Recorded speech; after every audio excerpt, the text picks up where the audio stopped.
There have been temporary initiatives to re-envision this corridor between 19th Street and West 31st into a more engaging and safer public realm for pedestrians.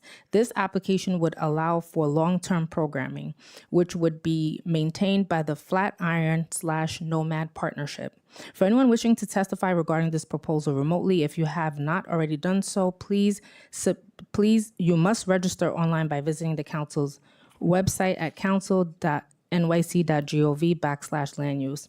For anyone with us today, please see one of the sergeant at arms in the back to submit a speaker card. If you would prefer to submit written testimony, you can always do so by emailing it to landusetestimony@council.nyc.gov. I now recognize council members Wilson and Epstein for remarks.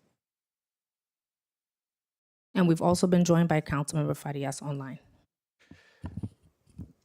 Thank you, Chair, and thank you to our applicant today. I'm excited to hear this major concession for a big part of my district in the Flatiron. As the Chair mentioned, this is a really great opportunity to continue how we are re-envisioning this corridor, and offers a great opportunity to how we're thinking about how we're using public space. And we have a really great partner in the Business Improvement District here, and it's going to be, in my view, if done correctly, and I think we're on the way to doing that, an opportunity for us to really think about how we are leveraging public space, as well as how it integrates with the commercial use, which in many ways lifts up the neighborhood. It makes for a lively and safer street, but it also gives us an opportunity to think about how we're using public space too for things like our waste removal and who gets to use the public realm and for what purposes. But I think we're working really hard to strike a strong balance here that is reasonable, that gives everybody the tools that they need to make sure that this continues to be a world-class public space, and how it's going to further integrate into the capital redesign of this corridor. So I look forward to this hearing, and I'm looking forward to continuing to advance what I think is going to be a significant and positive change for this corridor. I want to thank my colleague, Councilmember Epstein, who held down the fort while there was no council member for a few months. And I also want to thank DOT for their partnership, and our land use team, particularly Dana and Chelsea, for all of the work that they have done on this, and also the BID, who have been great stewards of this part of town, and I know will continue to do that once we get this over the finish line. So thank you all very much for being here, and I'm looking forward to the hearing today. I want to thank the chair for allowing us to move forward on this hearing. I want to thank Councilmember Wilson, who from day one when he started was a real partner in this project, and to DOT, to listening to our concerns and thoughts around how we improve this neighborhood, and to make sure that what we're doing reflects our community values, our environmental values, our public values around publicly facing space, and making sure that people in this community could have access to a location that we think will be a vital corridor in our shared districts. And finally, to the BID, we're asking a lot of you, and we appreciate you taking this on.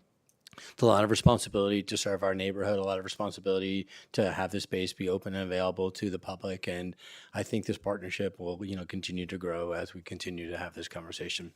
Thank you. Thank you. I now call the applicant panel for this proposal, which consists of Emily Weidenhoff, and Kyle Gorman.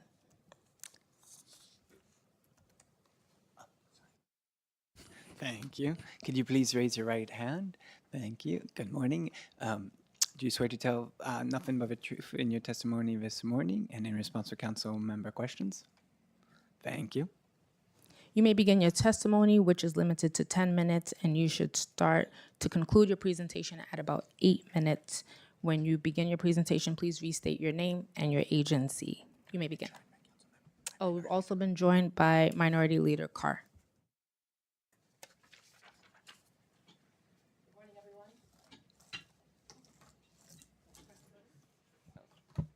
Good morning.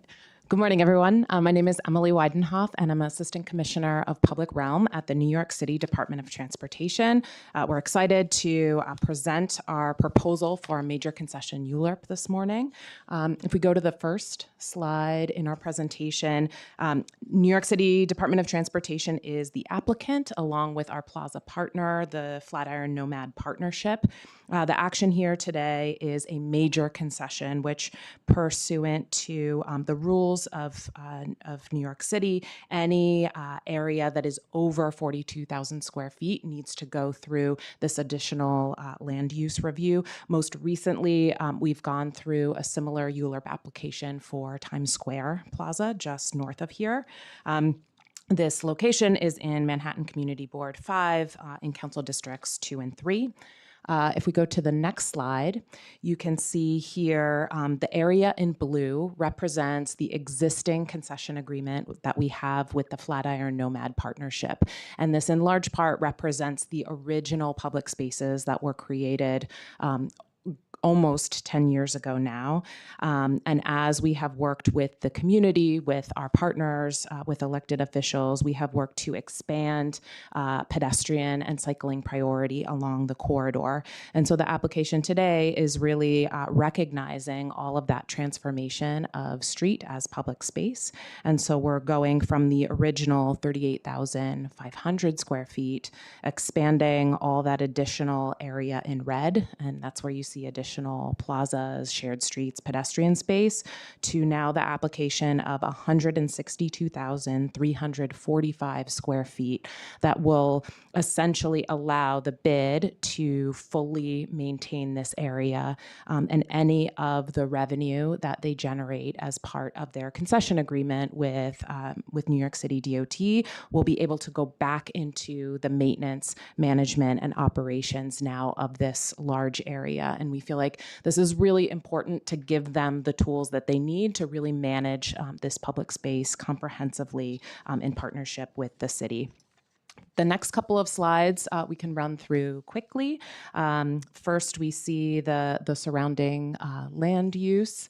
Again, a lot of mixed use residential. We have Madison Square Park. The next slide shows the zoning map. This portion of the corridor you'll see is part of the most recent Midtown South rezoning MSMX, which looks to bring more residential in the district. So again, this type of effort is really important as we look to continue to support a thriving, vibrant diversity of commercial, residential uses in this dense part of Manhattan. The next slide. Again, for some context, so much of this work has grown out of the Broadway Vision effort, which really looks to prioritize pedestrians and cyclists along this corridor, where we have 5 business improvement districts. We are aiming to create a comprehensive, kind of coordinated experience along the corridor while still respecting the 5 different neighborhoods that Broadway intersects through. The next set of slides show the existing conditions through the corridor. So we're going to quickly start in the south. Here you see images of 19th and 20th Street. This is the southernmost portion of the district. Here we have shared streets where you can see that there is still space for vehicles to pick up and drop off, but we have a lot more expanded pedestrian space for seating, for greening. Next slide. Here we see additional shared streets and cycling facilities. A big part of the Broadway Vision is to create comfortable and connected two-way cycling through the district. This is 20th and 21st Streets. Next slide, we get to 22nd and 23rd Street, and this is where you see some of the larger, more premier public spaces. This is the public space that's adjacent to the Flatiron building, where the bid has some of the existing sub-concessions per their concession agreement. So you see the kiosk in that middle slide there.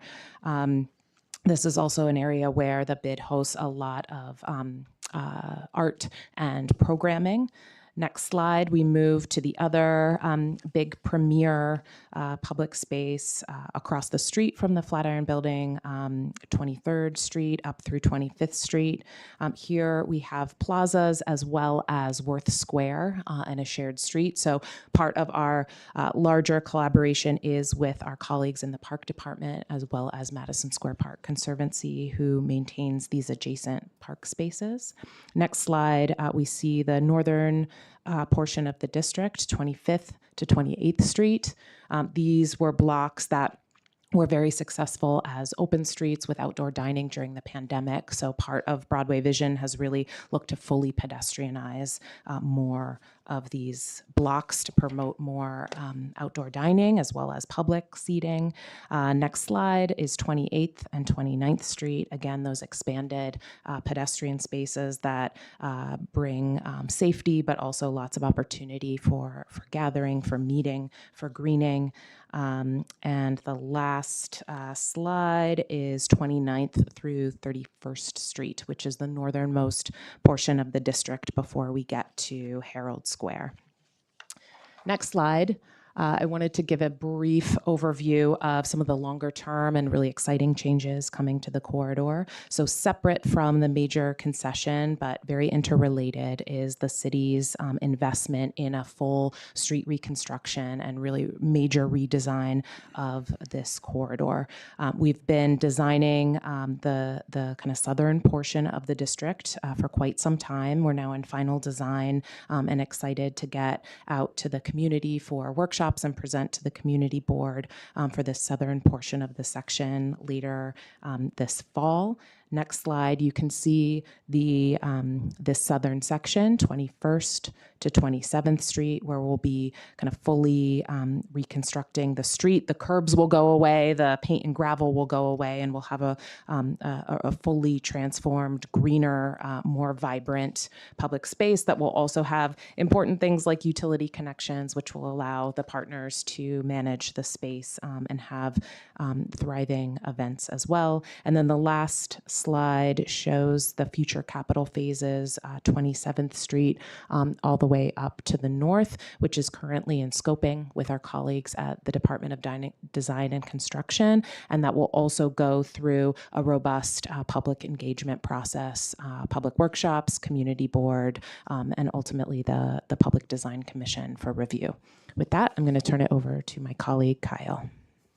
Good morning, everyone. I'm Kyle Gorman from the DOT Public Realm team. I'm a director of programs, operations, and partnerships. And just lastly, we wanted to highlight a little bit more about what concessions actually look like on these plazas. So we move to 2 slides ahead, please. I'll give a little bit of a brief overview of concessions. So these promote the positive and active use of these spaces, creates opportunities for small businesses, especially NWBEs. There's a few different types of concession agreements that DOT does. Predominantly today, we're really talking about the Plaza Concession Agreement, which allows the bid to host commercial events and derive fees from those commercial entities that are hosting those events, entering into sponsorship agreements, and having sub-concessions, which we'll talk about briefly. Typically, these are multi-year agreements that can be up to 20 years, which was something that we're looking to pursue with the bid. Next slide, please. So getting into the specific types of concessions, the first is commercial events. These are done in collaboration with the Street Activity Permit Office, SAPO, who collects a fee. The city has a fee schedule for the different types of events that can happen in these spaces when these commercial entities want to host these different types of sort of marketing opportunities for themselves. And our plaza partners also get to collect a fee based on a similar type of schedule that DOT develops in coordination with the bid. These are, sometimes Nike or Netflix or what have you are able to host these usually single day events to promote some sort of a new initiative or marketing opportunity for that particular business. Next slide, please. We also allow for a limited amount of sponsorship. It is in no ways to be considered advertising. It's more of just a way to give a sort of small call out to a business or some type of organization that's able to sponsor some element. We have very specific parameters and requirements for what this looks like in the public realm, and usually it is relegated to logos and branding. Next slide. In a number of our plazas, we have structures that are kiosks that allow for the sales of food and other types of merchandise. Flatiron has, for a number of years, operated a kiosk themselves as well. This is a more formal structure for a small business to sell food and beverage or small types of merch. We have unique types of kiosks that we've seen in our public spaces across the years. DOT itself also has a standard design that we incorporate in the capital build out of these spaces, which will be contemplated in the capital project that Emily had mentioned as well. Next slide. Through our sub-concessions, typically sub-concessions come by way of markets, but you can enter into quite a number of different types of sub-concessions. But the most predominant one is a 10 table style market that usually includes some sale of merch or food, typically on a seasonal basis, maybe around the holidays or more year long when it comes like around for farmers market and connecting folks to local fresh food and locally made goods. This is done in coordination with quite a number of agencies, especially depending on the different types of market concessions that will take place. But this is another type of activation that we have done through our concessions over the years. Next slide. A lot of times we try to pair these concession opportunities with some sort of public benefit. So we have a lot of great use cases around the city where we have a sub-concession, like let's say a small kiosk that's selling food and beverage that's paired with some sort of event or programming that still provides this public benefit in the space while still allowing a small local business to make some sort of revenue as well as creating revenue stream for the bid. And then just the last two slides, because I know we're almost at time, talking about one of our newest types of sub-concessions is concession seating. This is our form of outdoor dining on plazas through our concession agreements. It should be noted that this is separate and distinct from the dining out program, which is the general outdoor dining program in New York City. We allow for typically up to 33% of a plaza to occupy concession seating for those businesses. But when we go through a major concession ULURP, as we're talking about today, that can be up to 50%. That is something we've talked very closely with the council members about and how exactly we would operationalize that in coordination with the BID and DOT and its other agencies. So we feel very sort of strongly about maintaining this, but also maintaining the public space benefit of these concession seating opportunities. And just last slide, you can just get a little visualization of what concession seating looks like down the line. We're happy to talk about that more. Thank you. Thank you. I have 3 quick questions before I hand it over to Councilmember Wilson and Epstein. Who has been maintaining the pedestrian-oriented features along this stretch of Broadway? That's been the Flatiron Nomad Partnership. Perfect. How frequently will DOT inspect the concession area, and what oversight will DOT maintain once the agreement is executed? Great question. So as part of DOT's regular concession process, we require that our concession partners provide quarterly reports. And we also have some requirements for audited financial statements. So there's a team at DOT in our concessions division who's reviewing that on a regular basis. We also have teams that are out and about on the corridor that are either because we are organizing a meeting with the BID, or we've received some, public questions or like a 311 request. There's a kind of whole host of different reasons why DOT staff would be out on site, looking at various things in the plaza. We don't have an exact regimented process, but anytime anything new is installed, we not only review internally first, but then we will do a site visit to look at the installation and confirm it meets the proposal. Thank you for that response. And does DOT require annual public reporting showing revenues collected, and how do those funds get spent in major concession areas? So as part of, again, the requirement for our concession agreement, that's exactly what we are looking at, is all of the revenue coming in and then how it's going to various allowed expenses per the terms of the concession agreement. That's not something we post online, but it is something that is, part of, yes. Yeah. All right. Thank you for that. Council members Epstein and Wilson, whoever wants to go first.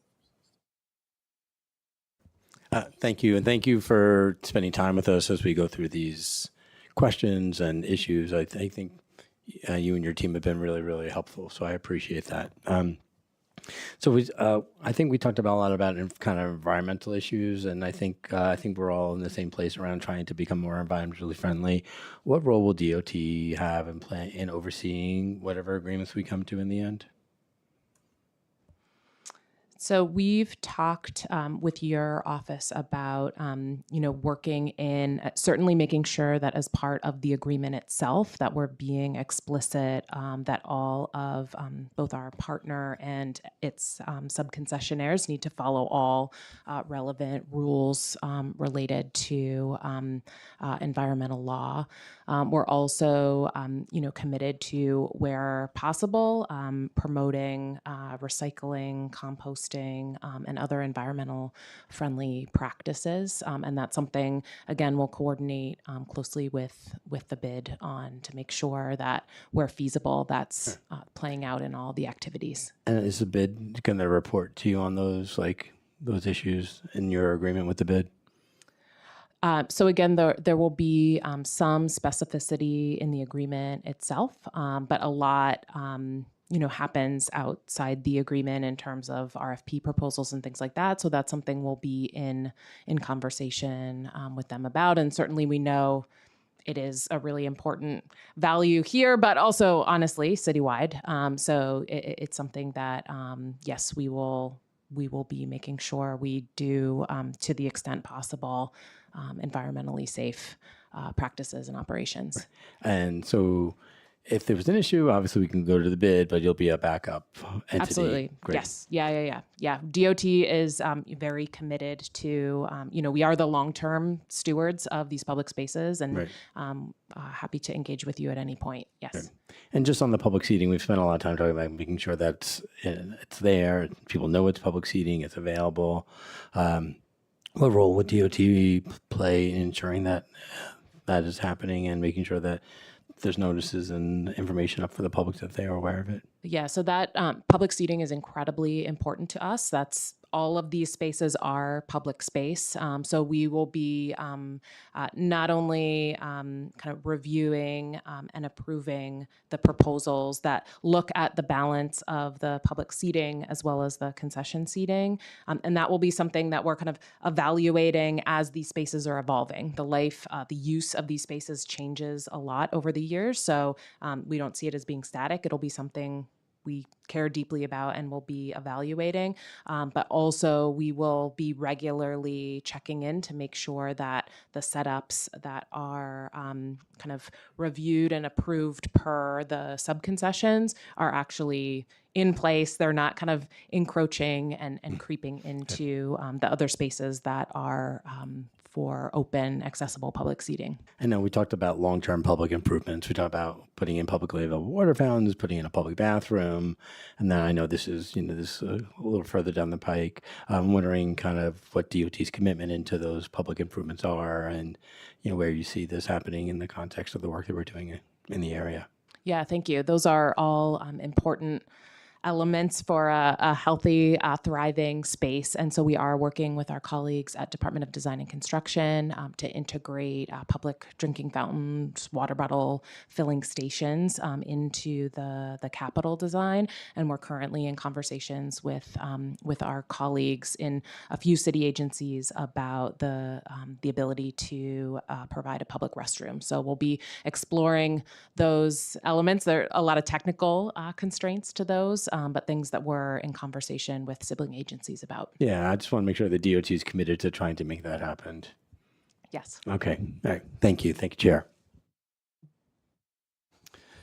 I'd also like to echo Councilmember Epstein's comments about the collaboration and responsiveness from DOT.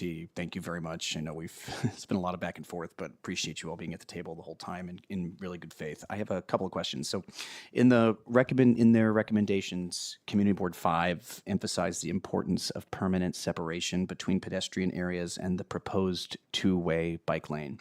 Can DOT explain how the final capital design will physically protect pedestrians? So we're still in design, and we'll be sharing a lot of these details with the public and when we go back to the community board. But one of the great things about the capital design is we have a lot more tools that we're able to use versus just the paint and gravel. So there are a few different elements that we're looking at.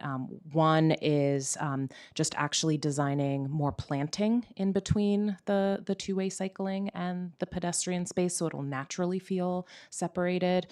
We're also looking at tactile surfaces, so a little bit of a raised bump, if you will, that will help both kind of visually, but also people with visual impairments to feel the difference between the cycle track and the pedestrian space, as well as the tactile domes where we have and indicate a physical crossing.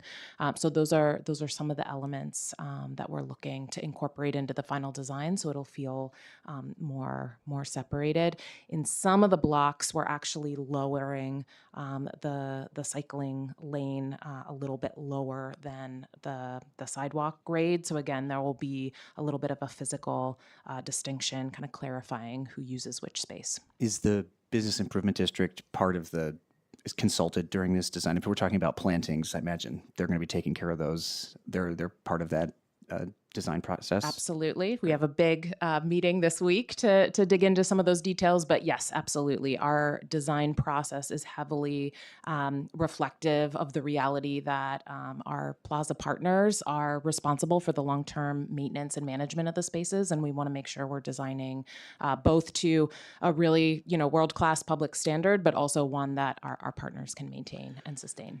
Community Board 5 also recommended relocating the city bike station between 29th and 30th to improve the pedestrian circulation. Has DOT evaluated that recommendation, and what factors will determine whether or not that station is relocated? So we are discussing with our bike share colleagues at DOT different layouts for City Bike with the capital design. We have a few proposals that we'll be sharing with the public as part of the southern portion. That northern portion that you're mentioning, 29 to 30, that's in our next phase of design, so we're not there yet. But as we look to kind of fully reimagine the street, we'll be looking at kind of how all the different pieces fit together and have a kind of balanced, cohesive design, and City Bike will be one of those elements that we're balancing. Great. And then my last question, as part of the Midtown South mixed-use points of agreement, the administration committed to advancing a kid-first district between West 22nd and West 25th, as well as creating 2 additional car-free blocks. Can you provide an update on the status of these commitments?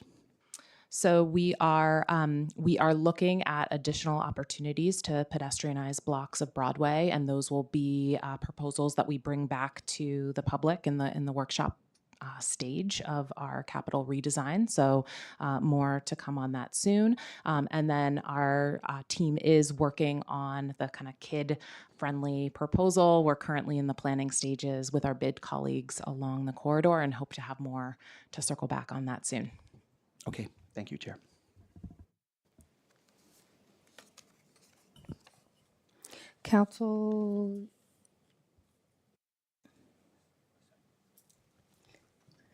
Council, are there any members of the public who wish to testify remotely or in person regarding this proposal? No, but we do have potentially. No? Okay, no questions? You sure? Thank you, Chair, for asking. No, we do have, let me start with, we do not have members of the public who want to testify in person or online, but however, Councilmember Felder, I believe, has a question. I have 2 questions of a general nature. Number one, about the City Bike, the program that's been around for many, many years. Does DOT do a regular analysis to see the usage or not of those bikes? And then, for example, if after, I don't know, a year or 2, you have 20 bikes that have been sitting there for who knows, and, the 1 bike a week is being used, removing the bike those bikes. And the reason I asked is that I see in my own district, and I see it all over the city. There are certainly, it's used in many places, but there are other places that it's just not, for whatever reason. And unless this is some sort of cultural art exhibit that the city has and all over about city bikes that are not used, I'd like to, can you respond to that? So our team is not responsible for City Bike, but we appreciate your question. I can say that there is a big team at DOT. Every single City Bike, there is data about where that bike is and the different docks. And so we're happy to go back and have them provide you with a little bit more information about that. I would appreciate that very much. And the second question is about helmets. I don't understand it. You do not have a program. When I say you on DOT. I mean, I remember distinctly when they, when they started obligating drivers to use seat belts because of safety.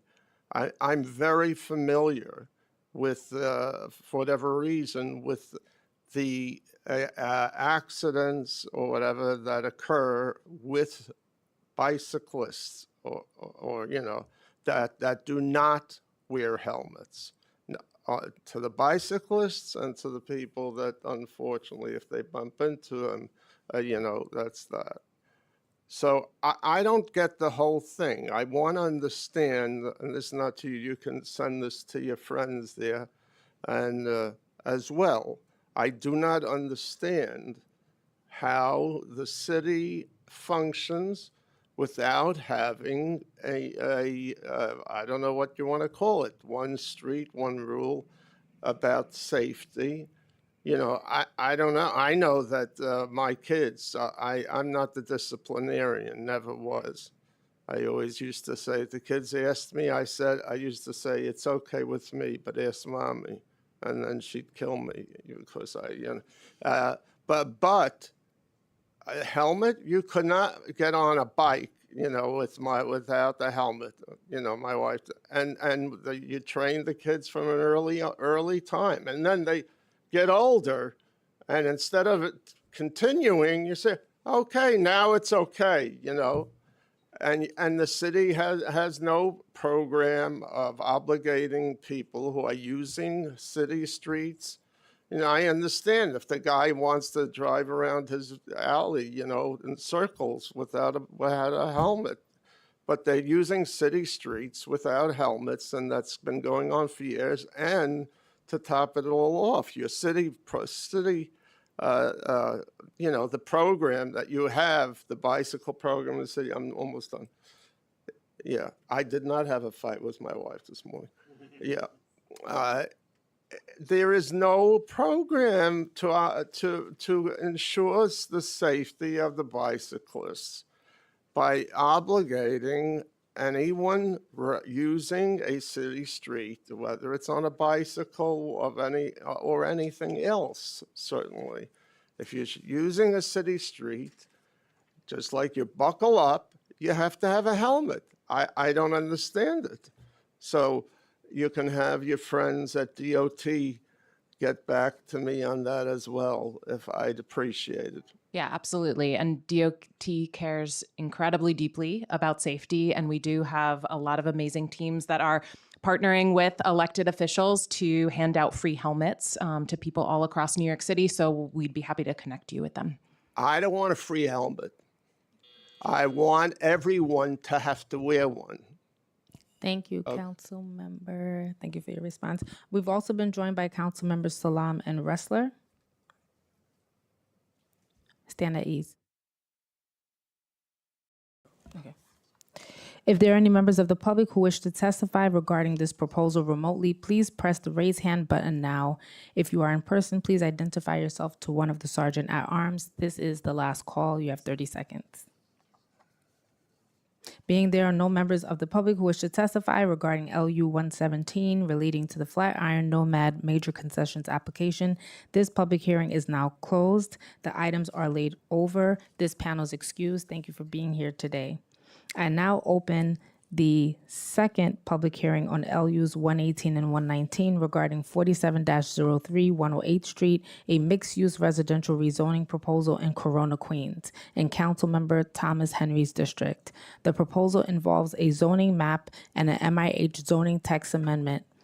Applicant is seeking to develop a mixed-use housing development with approximately 119 apartments. Mandatory inclusionary housing would be mapped as part of this application, which would require 30 apartments to be permanently affordable under MIH Option 1. For anyone wishing to testify regarding this proposal remotely, if you have not already done so, you must register online by visiting the council's website at council.nyc.gov/land use. For anyone with us in person, please see one of the sergeant-at-arms to submit a speaker card.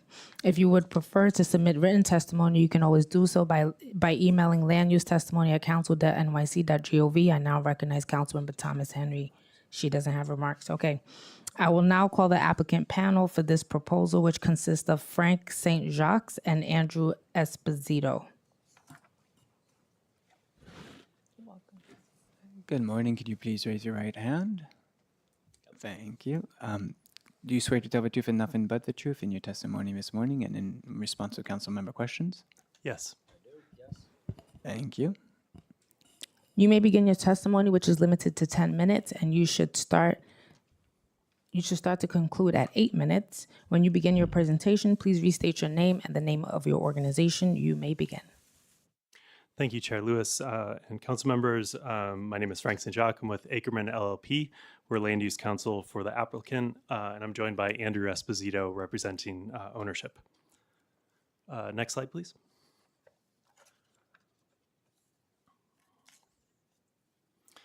This is an application in Queens Community District 4 to establish an R7X C24 zoning district that would facilitate the construction of a 13-story mixed-use development with approximately 119 apartments on 108th Street in Corona. Next slide, please.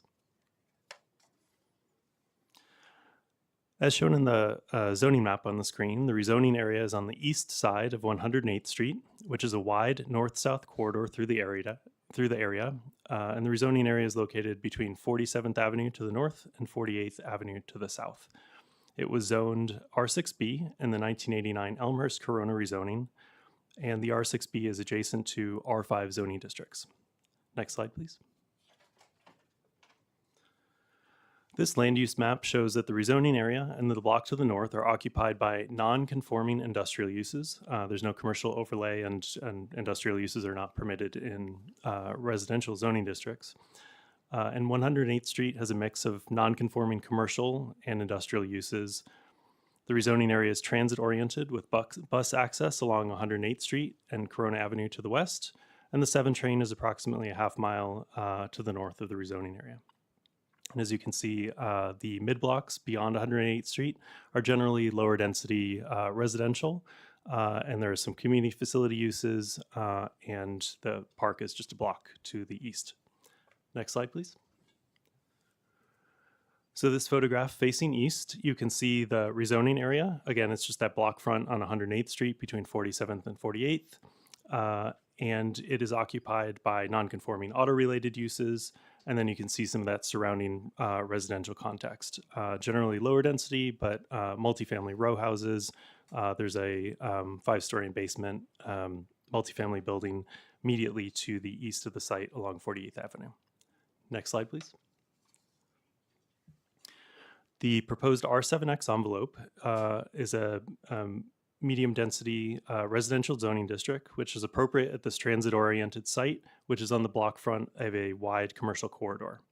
The C24 would allow local commercial uses, retail and service uses on this historically mixed use stretch of 108th Avenue. Next slide, please. The project details are shown here. Again, this is a mixed-use building rising to 13 stories. The R7X permits a floor area ratio, or FAR, of 6.0. So the full development would be about 120,000 square feet with commercial and community facility space as well as parking. I'll note that the parking required here would be for about 13 spaces, but recognizing a demand in the area, we're providing about 3 times as much.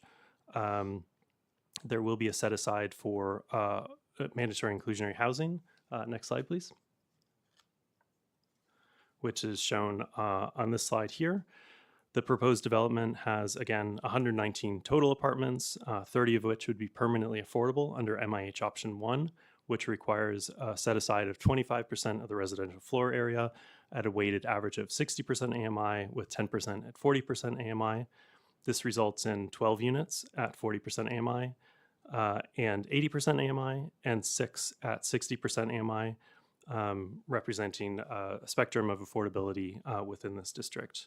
Next slide, please. Community District 4 has a critical need for housing, where 54% of residents are rent burdened. This is the 6th highest rent burden population in New York City and the 2nd highest in Queens, higher than Queens overall at 46% and New York City overall at 44.5%.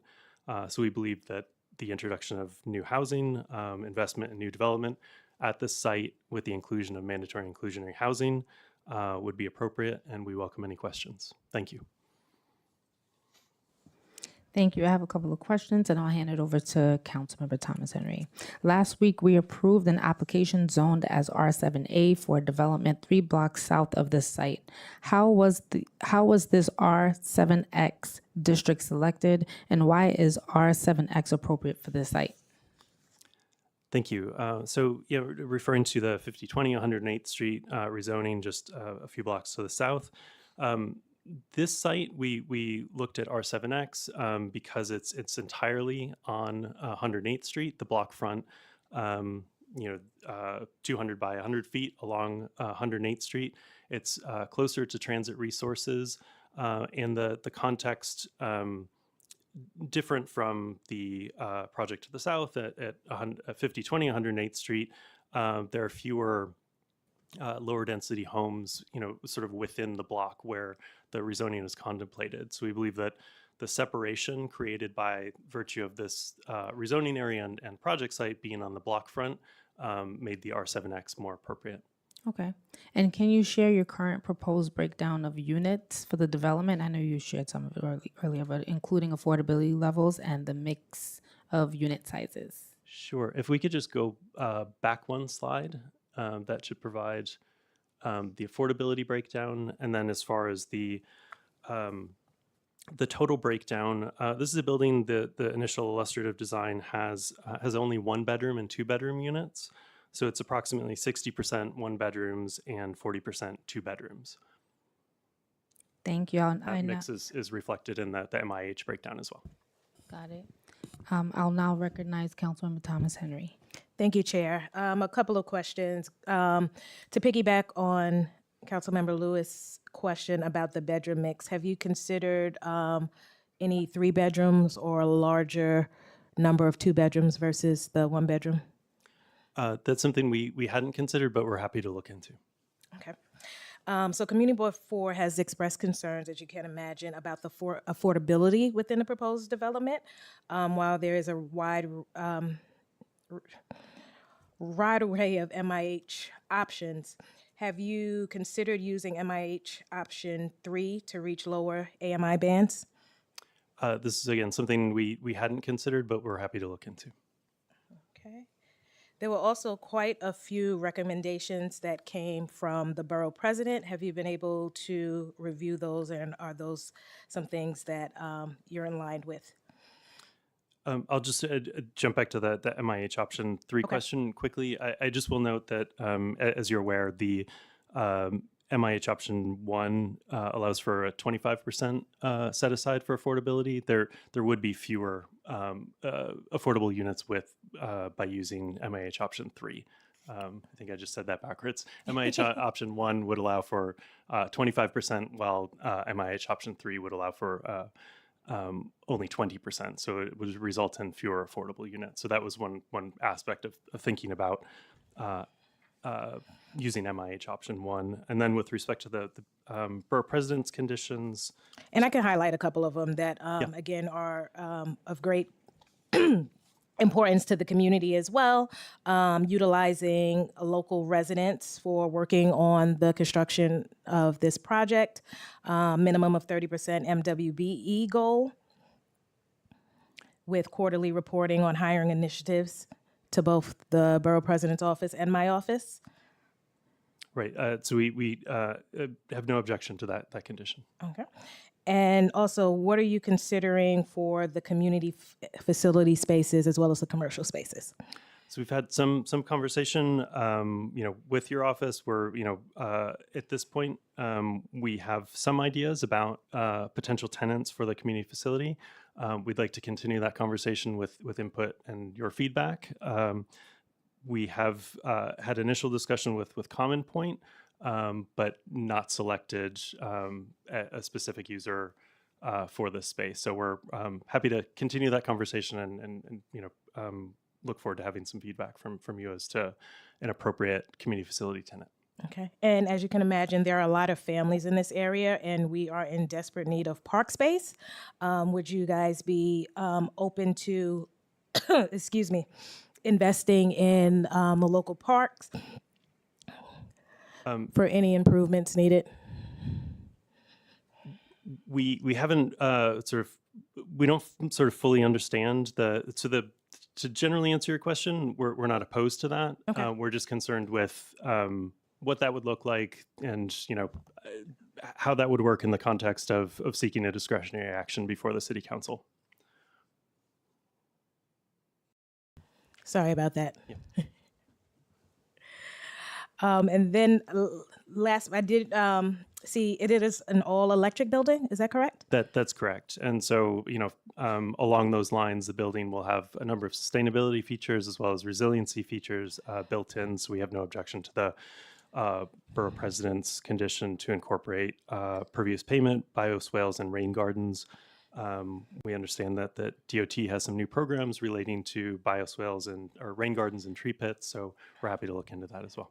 Definitely, because we've had quite a few flooding issues, so that would be greatly appreciated. And last but not least, and we've discussed this, I do have concerns over the height. This literally would be the tallest thing in this part of the district by twice the size. We understand, Councilmember, and we have looked into some potential design changes that would lower the height, and we're happy to share those with you moving forward. I appreciate it, and I appreciate for your constant communication and working with my office on this project. Thank you. Thank you. Appreciate it.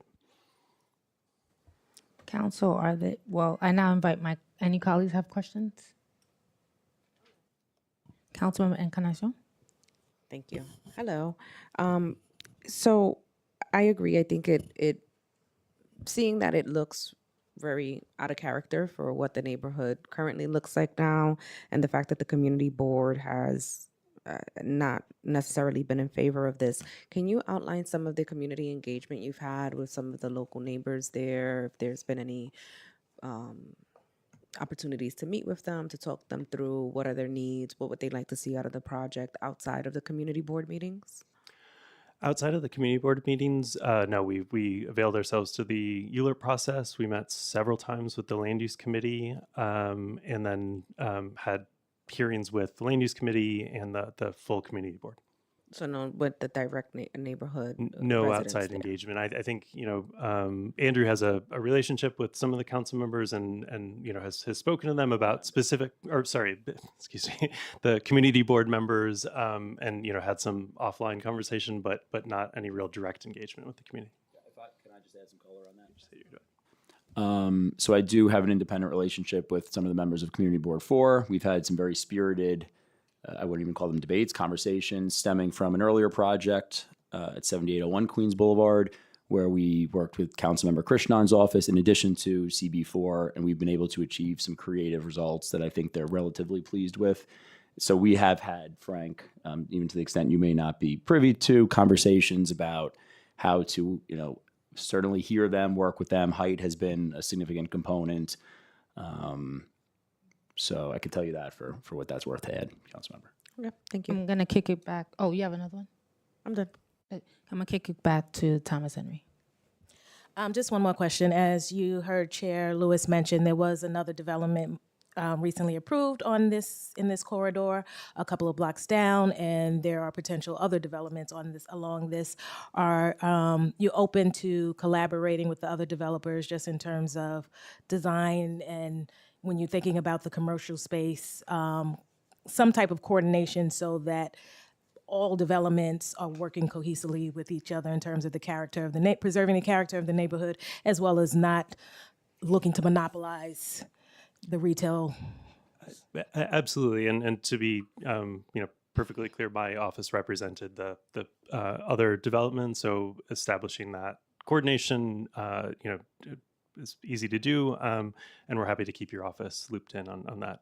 Appreciate it. And we have a personal relationship with that owner and developer as well. And we've spoken preliminarily, but I think that's actually a really great idea. I'm also thinking in terms of the community facility, for example, to the extent they're going to have any, we don't need the same services, et cetera. So I think if we all speak on that point, that would be smart too. Yep, we're all on the same page. Appreciate it.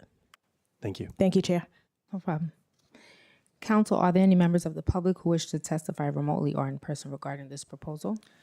Currently at this time, there's no members who have signed up online or in person. If there are any members of the public who wish to testify regarding this proposal remotely, please press the raise hand button now. If you are in person, please identify yourself to one of the sergeant at arms. This is the last call. Being that there are no members of the public who wish to testify regarding LUs 118 and 119 regarding the 47-03-108 mixed-use residential rezoning proposal, this public hearing is now closed. The items are laid over. You are now excused. Thank you for being here. And we will now open our last public hearing, third public hearing, on LUs 115 and 116 regarding 200 Kent Avenue, a mixed-use residential rezoning proposal along the Williamsburg waterfront in Brooklyn and Councilmember Restor's district. The proposal involves a zoning map and an MIH zoning text amendment. Applicant is seeking to enlarge an existing commercial building into a mixed-use housing development with approximately 143 apartments. Mandatory inclusionary housing would be mapped as part of this application, which would require 36 apartments to be permanently affordable under MIH option 1. For anyone wishing to testify regarding this proposal remotely, if you have not already done so, you must register online by visiting the council's website at council.nyc.gov/land use. For anyone with us in person, please see one of the sergeant at arms to submit a speaker card. If you would prefer to submit written testimony, you can also do so by emailing it to landusetestimony@council.nyc.gov.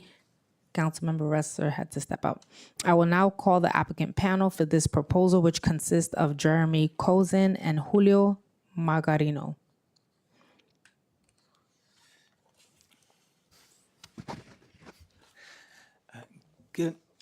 Still good morning. Could you please raise your right hand? Sir, can you please raise your right hand? Thank you. Do you swear to tell the truth and nothing but the truth in your testimony this morning and in response to council member questions? I do. Thank you. You may now begin your testimony, which is limited to 10 minutes. Please start wrapping at 8 minutes. When you begin your presentation, please restate your name and the name of your organization. You may begin. Sure. I think good afternoon now, Chair and members of the subcommittee.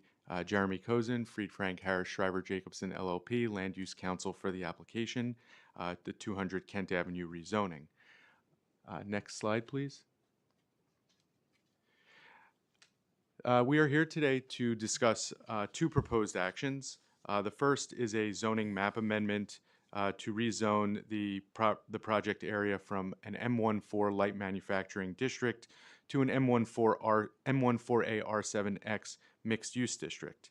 The second action is to map this area, the area that will be rezoned, to establish an MIH area. This would result in approximately 143 dwelling units, 29 to 43 of which would be affordable depending on the MIH option selected. Next slide, please. A brief overview of the status of this application is, I think, warranted at this point. The Brooklyn Community Board 1 voted favorably with conditions, as well as the Brooklyn Borough President Those conditions related mostly to the MIH levels as well as the desire to see light manufacturing uses in the ground floor of this building. City Planning Commission approved this unanimously as well. Next slide, please. A brief overview of where the site is located. It's on the Williamsburg waterfront, 1 block in from the actual waterfront, on the west side of Kent Avenue, bounded by River Street, Metropolitan Avenue, and North 3rd Street. You might call this South Williamsburg, but it's kind of in an area that's being actively redeveloped by the potential River Ring project as well as Domino. Next slide, please. Just walking around the site, you can see in this image, looking to the northwest, the existing building is largely vacant. It was developed as a commercial office building with ground floor retail. There is a trade, as we'll see in an upcoming slide, there is a Trader Joe's in the ground floor. The second floor, which has a unique kind of metal cladding that was meant to screen a second floor parking structure that was to meet a prior zoning requirement for parking here. Next slide, please. As I mentioned, the Trader Joe's, which is at the corner of North 3rd and River and Kent. Some additional retail fronts on Kent Avenue, but as I mentioned, the upper floors as well as the remaining retail ground floor has remained vacant. Next slide, please. And I would just note, actually, that the Trader Joe's is mostly, if not almost entirely, located below grade. You can see here the office entrance on North 3rd Street, as well as a curb cut and 2 elevators that were intended to bring cars up to the second floor. Next slide, please. Moving around the site, we are looking at the building's River Street frontage and the Trader Joe's subgrade parking entrance, wherein 43 parking spaces are located. Next slide, please. And looking north here, I think this is the final photo. To the left is the currently vacant or used for commercial vehicle storage site where River Ring is intended to be developed. And we're looking north to the Austin Nichols building and the Williamsburg waterfront. Next slide, please. The site, as I mentioned, is located in an M14 district. The zoning in this area was originally modified as part of the Greenpoint Williamsburg rezoning back in 2005. Since then, it's been somewhat of a patchwork where private actors, owners, operators have rezoned different pieces of property. Those rezonings have mostly resulted in MX districts, MX8 in particular. Next slide, please. And you can see here the varied land uses in the area. What was maybe 20, 30 years ago a more industrial warehouse light manufacturing portion of the city has become a pretty vibrant mixed-use district where maker spaces, commercial ground floor retail uses, as well as residential have begun to predominate. Next slide, please. And here you can see the site relative to the built context. The site is located 1 block in from the Williamsburg waterfront, wherein along that waterfront there are some pretty sizable skyscrapers that have been built as well as proposed. City planning, as well as the general built context here, is to transition from the east to the west in terms of height and density. Next slide, please. And as I mentioned, this is just a representation of the zoning map change from an M14 to an M14A R7X district, which would allow for the future mixed-use development. Next slide. On the screen right here, you can see the proposed development. The proposed development, we've added the River Ring buildings just so you can see it in its built context in the future. The development area is approximately 22,000 and change in terms of square feet. And as I mentioned, the proposed development is a partial conversion of the existing building as well as an enlargement on top of that converted building. This would result in approximately 93,000 residential square feet. It would retain, the proposed development would retain the 43 parking spaces for Trader Joe's in the basement and have commercial ground floor and on the second floor as well. Next slide, please. And this is a rendering showing how the building will look with the River Ring buildings to the west along the waterfront. We think it fits very nicely within the built context and would be a welcomed addition to the neighborhood. Next slide. So I'm going to turn it over to Julio, the architect from Hill West. Julio, take it away. Good afternoon. My name is Julio Magarino. I'm with Hill West Architect for the applicant. On this slide, as you can see, the proposed building will retain the existing ground floor storefront frame. Its glazing will remain. The existing metal panels will be replaced in kind with the brushed aluminum metal finish. The existing second floor currently has solid and perforated metal panels, which were constructed as screening as the previously required parking. The applicant proposes to reclad the facade with a curtain wall and metal panels, same as the ground floor. The existing third through fifth floors currently have a current wall system. The applicant proposes to reclad the facade with a window wall and metal panel system. Next slide, please. The proposed enlargement floors, 6 through 14, features 2 different floor plates that alternate and integrate with the existing structure below. These alternating floor plates combined with the slab cover metal panels accentuate the facade's articulation and create a unique identity for the project in this active developing neighborhood. Thank you. Turn to Jeremy now. Next slide. And just to wrap up, as I mentioned, the proposal here is to rezone the property to an M14A R7X district to allow for mixed-use development. As you can see on this slide, the ground floor and second floor, as proposed, will be commercial use. There will be a significant open space on top of the building's podium, and then the enlargement, which will be residential, will be built above. We think this is a great addition to the neighborhood. It activates a mostly vacant commercial office building and provides new market rate and affordable housing for an area that is very much in desire. Thank you. Thank you. I have a couple of questions.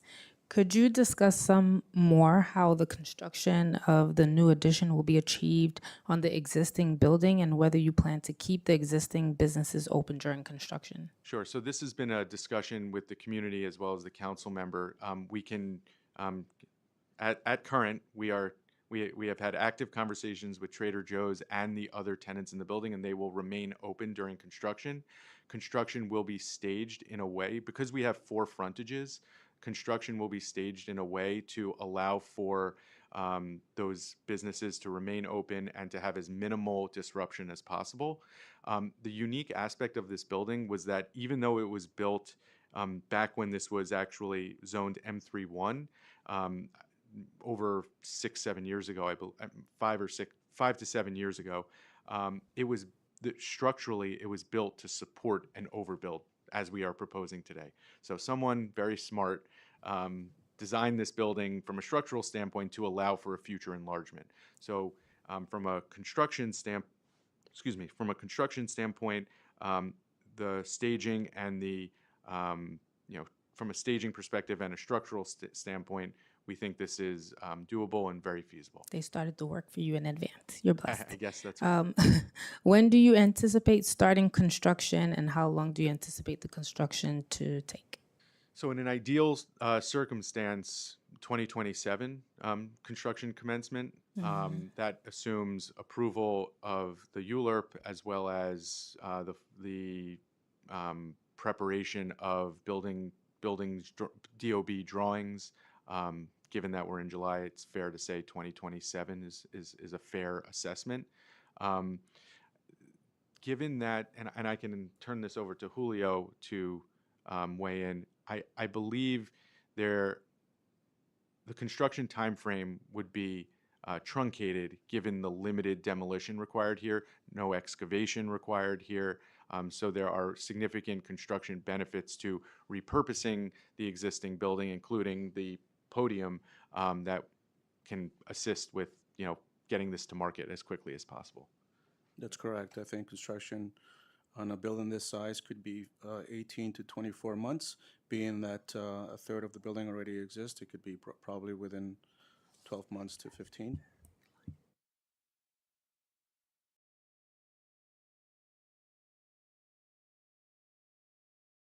Does your client want to continue to develop or resell? Our client fully intends to develop this building. Okay. You're proposing to map a mixed-use manufacturing and residential district. However, your current proposal does not include manufacturing uses. Why did you choose this mixed-use zoning district, and how does the district benefit your proposal? It's a good question, and it's one we've been asked by the borough president's staff and the borough president, as well as the community board and Commissioner Osorio at the City Planning Commission. We are open to light manufacturing uses that are permitted pursuant to the MX district zoning. We are committed to reaching out to local organizations to encourage light manufacturing zoning here. The reason why it was selected as a zoning district was because that district allows for the greatest flexibility of non-residential uses, as well as it is the predominant district in this area. So when you look at the neighborhood, on a broader scale, and I don't know if we want to go back to that slide, but you can see that MX8, the special mixed-use district, is kind of a patchwork throughout this kind of area of Williamsburg. So it makes sense from a land use planning standpoint. It also makes sense from a flexibility of use standpoint. Got it. And could you provide a unit mix and affordability breakdown for your residential units? Sure. So it's this more detail is in our the application's racial equity report. I can tell you that as proposed, the building, based on certain dwelling unit factors, proposes to contain up to 143 dwelling units, of which 29 to 43 would be affordable pursuant to MIH. The applicant, I believe, is open to, well, I shouldn't say I believe. The applicant is open to options 1 and 2. There have been conversations with the council member about selecting option 1. Either option works with the development proposal, and we fully intend to develop in accordance with that option. And can you also give us the bedroom count? And Given that this is an illustrative building, we have not developed that bedroom count at this point. There is an illustrative bedroom count in the racial equity report. But what I would note is, and we heard this at the community board, there is a desire for this neighborhood to have larger units with more bedrooms. And we understand that desire, and we're looking to meet that what demand. is the applicant proposing? Like, what is the applicant thinking about when it comes to bedroom count? Yeah, I think at this point it's a little early to weigh in on the bedroom count. I will say that there is a standard studio 1, 2, 3 bedroom mix that's in that racial equity report. I would think of that somewhat as the floor and not, the ceiling. And we would, if anything, trend towards larger units than smaller units. This is not going to be, more units that are all studios. I don't imagine that's the applicant's intent. Okay, I have a couple of questions by Councilmember Ressler because he had to step out. The community board asks that you consider redesigning the bike parking in the Trader Joe's parking lot for better and safer access. Will you make best efforts to fulfill that request? I can say yes. The applicant does intend to work with Trader Joe's. I would just note that, and we've given this response to the community board as well as to the council member, and I think the council member is fully aware of this. The Trader Joe, the bike spaces are within the Trader Joe's leased premises. So the applicant fully intends to use best efforts to work with Trader Joe's to make sure that that space is better configured, including incorporating community feedback as to how we can make it safer and more accessible. Consider that part of the feedback. They said they want it. All right. The borough president has asked that you identify light manufacturing tenants that can occupy the building's commercial spaces. Will you make best effort to do that, including working proactively with Evergreen, North Brooklyn Business Exchange, and Greenpoint Manufacturing and Design Center to identify tenants? Yes, that applicant, the applicant has made that commitment to the borough president and to the Commissioner Osorio at the City Planning Commission. Yes. Perfect.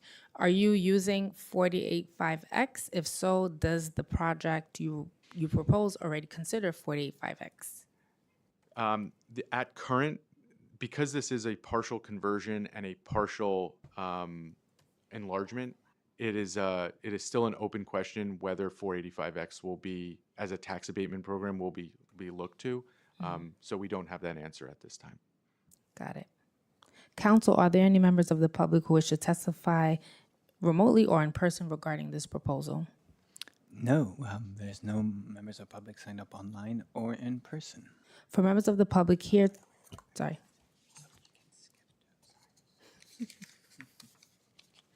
If there are any members of the public who wish to testify regarding this proposal remotely, please press the raise hand button now. If you are in person, please identify yourself to one of the sergeant at arms. This is the last call. You have 30 seconds. Being there are no members of the public who wish to testify regarding LUs 115 and 116 relating to the 200 Kent Avenue mixed-use residential rezoning proposal, the public hearing is now closed. These items are now laid over. This applicant panel is now excused. Thank you for being here today. That concludes today's business. I would like to thank the members of the public, my colleagues, subcommittee council, land use and council staff, and the sergeant at arms for participating in today's meeting. This meeting is hereby adjourned.